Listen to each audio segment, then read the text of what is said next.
Thinking of your neighbors Thursday. Okay, I just make this stuff up. It's not really like what we do. It's not, we don't have a specific day. We just do things as the Lord leads us. I just like to throw out there funny catchphrases. But anyways, one thing about Be the Church, you know, what we're trying to do is trying to help others get out there and start being the church as well.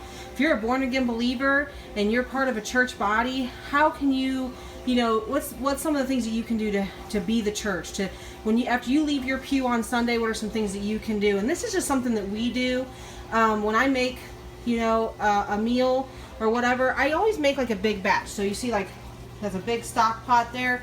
And today, because it's kind of chilly out today, wow, it's like fall weather out there, I made a big batch of chili, as you can see, and then I made some corn casserole. And there's only 3 of us in our family, so although I will freeze a little bit of this and we'll eat on it for a couple days, this is a little bit smaller, but we won't eat a whole lot of that either, and that's a corn casserole there.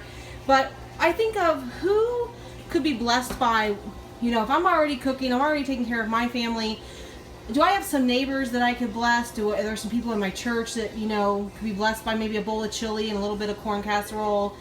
And sometimes it's just little things like that. It doesn't have to be, you know, big elaborate meals, you know, and then going and spending the whole day delivering. And we do that, but that's not all we do.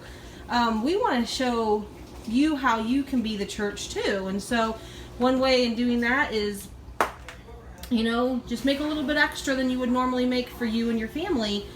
And maybe there's a single mom or a single guy, or maybe there's someone who's elderly that, you know, cooking a meal for themselves, it's just doesn't even really make much sense to them. And maybe they're on Meals on Wheels, or, you know, or something, maybe some widows, maybe there's a young person out there that works all the time and doesn't really get home cooked meals anymore. We can all think of somebody that lives in our neighborhood or goes to our church that can be blessed by, you know, a bowl of soup and a little bit of that, or, you know, whatever you're having, just portion some out as if you have another guest at the dinner table tonight, or another 2 guests at the dinner table tonight.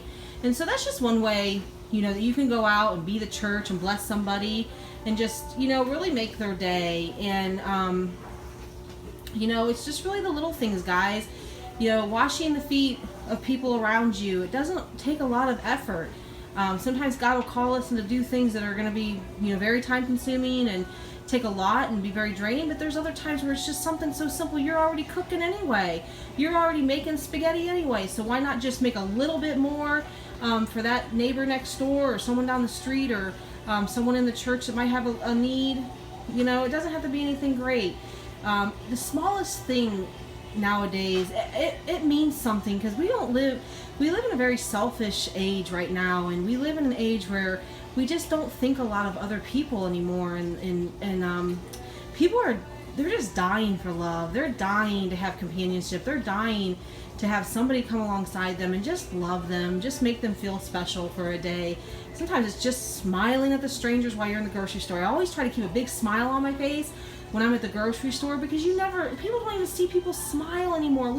We're so busy running to and fro, and we're just so stressed out, and we don't even think to smile. And we're supposed to carry the peace of God and the joy of God in our hearts. And so smile, Christian.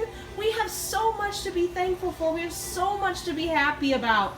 Even if our life around us seems like it's falling apart, we have Jesus Christ. We have salvation. We have mansions being built for us in heaven with our Father for eternity. We have things to smile about. And so that's it. I don't mean to make these so long, but I just love you guys so much, and I just pray that you guys have a blessed day. #BeTheChurch, y'all.